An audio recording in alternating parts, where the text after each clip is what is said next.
Pwede kayo magkwentuhan. Di, may, yung iba kasi Huwag lang sa ano. sumasawsaw. Meron iba eh. Kaya lalo nagkakagulo. Nagchat kayo ng real time. Dapat pag may problema ka, tawagan mo yung tao para sigurado yung message makukuha niya, hindi yung nagpaparinig sa thread. Kaya nga. Wala, sawsaw lang sawsaw yung iba, yung kaligayahan nila, ayos niya. Grabe naman taste yan. Parang may padasal. Hindi, may teacher yan. Hindi ako pupulutan ka. Joey. Padasal. Ito talaga ram eh. Ano, kuha ka lang malamig.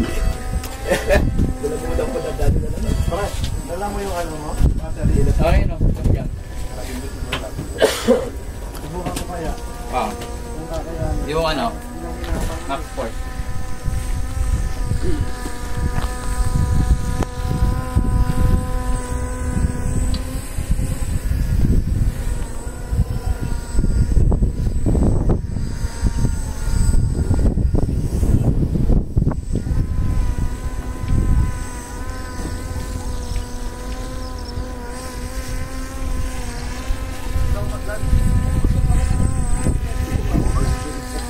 Malayo, ligaya.